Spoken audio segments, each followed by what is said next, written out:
Oke, hello. Welcome back, brother. Kembali lagi bersama kami, The Reverie Project.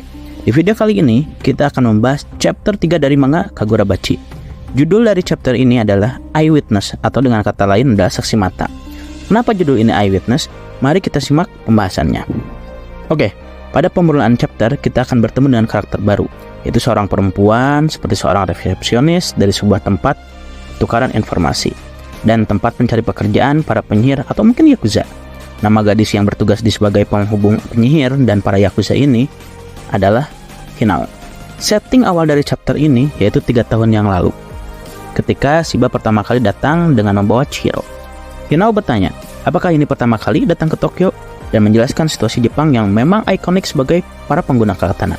Dimulai dari meningkatnya para pengguna katana yang dianggap sebagai bentuk pertahanan diri, tetapi justru malah menjadi titik balik berseberangan dengan tingkat keamanan publik yang makin menurun. Dan yakuza yang mulai mencari opsi pertahanan yang lebih kuat dengan cara organisasi mereka merekrut atau menyewa organisasi atau mungkin individu-individu penyihir sebagai pertahanannya. Dan Hinao pun menjelaskan bahwa kemungkinan ada lebih dari 1000 penyihir di Tokyo, yang akhirnya menjadikan Tokyo sebagai sarang para penyihir. Selain itu, di sini pun diceritakan bahwa Hinao menempelkan selebaran poster tentang penyihir dengan tato api di tangannya atau kelompok yang sudah jelas, yaitu Hisaku, yang memang diincar oleh Chihiro dan Shiba. Penempelan poster ini pun diminta oleh salah satu pelanggan setianya. Dan panel berlanjut ketika Shiba berkunjung, di mana Shiba ditawari pekerjaan oleh Hinao seperti pengawalan, pekerjaan khusus Presiden Seikousa, Putri Rangikai, dan pengawalan Togetsu Sei. Dilihat dari namanya, kemungkinan adalah nama-nama dari organisasi yakuza. Di sini pun disinggung tentang ayah Chihiro, yaitu Rokuhira Kunishige, dan dia memang terkenal sehingga Hinao seolah-olah merasa dihina atau direndahkan ketika ditanya oleh Shiba tentang ayahnya Chihiro. Dan di sini awal pertemuan Hinao dengan Chihiro kecil. Akhirnya setelah mendengarkan penjelasan dari Shiba dan Chihiro yang memiliki hubungan dengan Rokuhira, Hinao pun sepakat untuk membantu mereka. Hingga akhirnya panel berlanjut ke masa sekarang yang memperlihatkan kebosanan dari Hinao tentang kesehariannya. Akhirnya panel juga berlanjut dan memperlihatkan seorang anak perempuan kecil yang datang ke tempat Hinao, yang ternyata anak inilah yang menjadi saksi kita yang merujuk pada judul chapter 3, yaitu Eyewitness, sekaligus seorang informan katana yang dicuri yang meminta perlindungan dalam menyewa penyihir dengan alasan bahwa dia sedang dikejar oleh sekelompok orang jahat.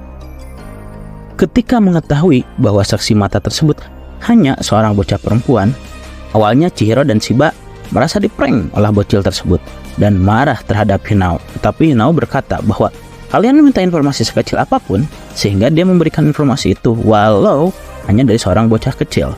Di sini juga tampak sang bocil perempuan ini sendiri tampak kelelahan karena ketika datang langsung tertidur. Begitu ucap dari Hinao kepada Chihiro dan Shiba.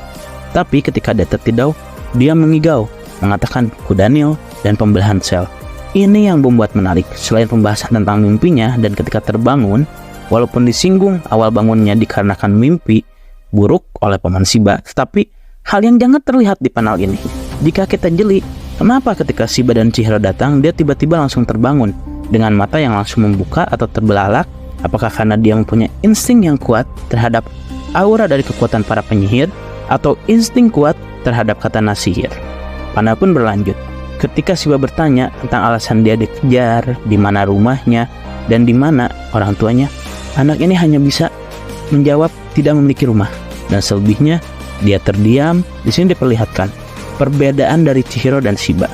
Chihiro yang merasa prihatin dengan keanehan anak tersebut, berbeda dengan paman Shiba yang memang konyol dan terus mencurigai anak tersebut.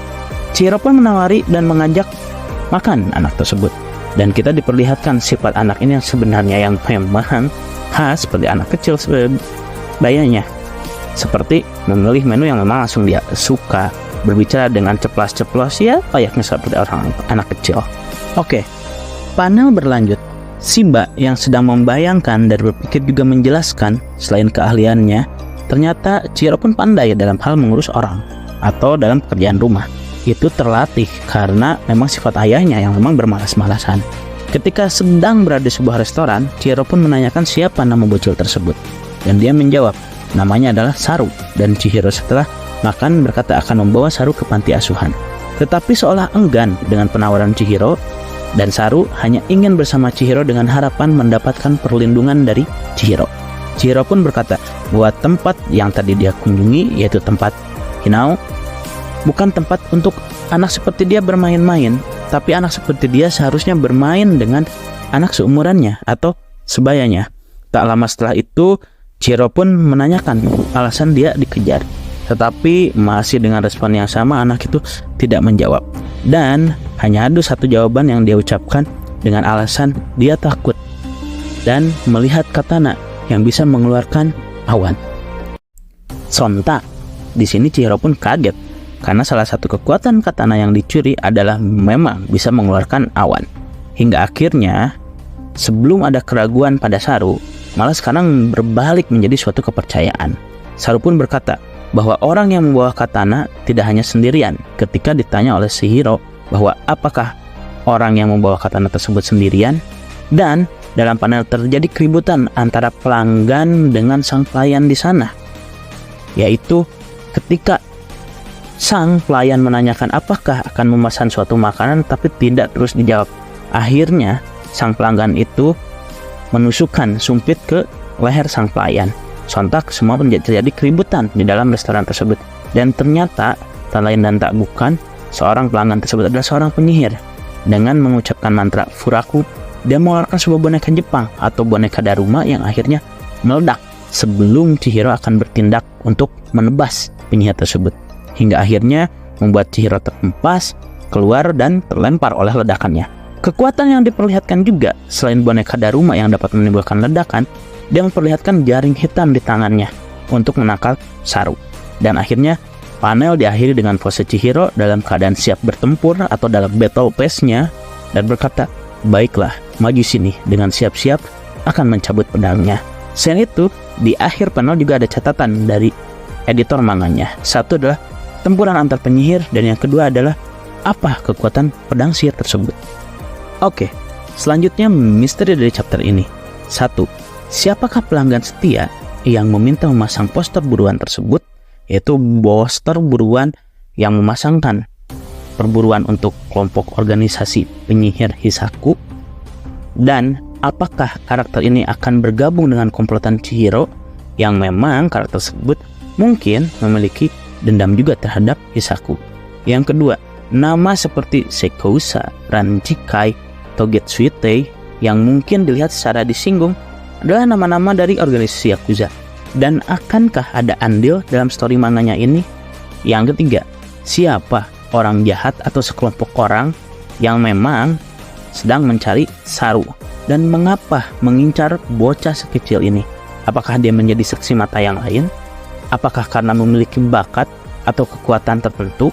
Apakah memiliki insting yang memang bisa mendeteksi hawa dari aura para penyihir atau aura dari pedang penyihir atau pedang sihir? Lalu apa yang diimpikan oleh si Saru ini? Kudanil, pembelahan sel?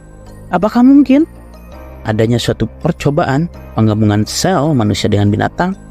Lalu kekuatan pedang yang bisa mengeluarkan awan, akankah berelemen petir seperti halnya awan Zeus yang ada di One Piece yang bisa mengeluarkan petir? Lalu misteri terakhir adalah dari si villainnya atau penjahat terakhirnya. Penyihir tersebut memiliki dua kekuatan, ledakan dan jaring. Bisa dikatakan dua kemampuan yang sebelumnya terjadi hipotesa di video yang saya buat yang memungkinkan konsep kekuatan bukan hanya satu, tetapi bisa berbagai macam. Lalu siapa penyihir baru ini? Yang jelas penyihir yang satu ini bukan dari organisasi Hisaku, karena di punggungnya tersendiri terdapat lambang dan simbol yang berbeda. Jadi apakah misteri ini membuat kita semakin ingin membaca Kagurabachi? Tergantung dari perspektif masing-masing. Oke, secara kesimpulannya, jujur dalam setiap panel manganya pada chapter 3 ini sekarang sudah semakin baik artworknya, dan misteri yang disuguhkan juga kalau misalnya untuk saya pribadi dari misteri-misterinya yang selaras dan sejalan dengan storyline dari manga ini, itu menjadi benang merah yang memang terus berlanjut. Sehingga kalau saya tanya secara pribadi akankah saya membaca lanjut manga ini, jelas saya akan membaca lanjut manga ini karena menurut saya ini menjadi respon yang positif. Dan kemungkinan di chapter 4 nanti kita akan melihat battle antar villain dan Chihiro ini. Apakah nanti artworknya akan semakin bagus dengan disinggung dari chapter 1 dan chapter 2 battle pace-nya atau artwork dari battle-nya bagus? Akankah artwork battle di chapter keempat nanti lebih bagus lagi? Dan akankah keluar jurus-jurus baru lagi dari Chihiro? Who know? Kita lihat aja di chapter selanjutnya. Oke, sekian video pembahasan ini. Jika kalian memiliki teori liar sendiri atau pendapat lain, silahkan tulis di kolom komentar. Jika berkenan untuk mendukung channel ini, silahkan klik subscribe dan lonceng notifikasi. Juga mohon maaf apabila ada pengucapan kata-kata yang salah, penafsiran narasi, dan salah dalam istilah. Tetap nantikan video-video yang menarik dari kami. Thank you.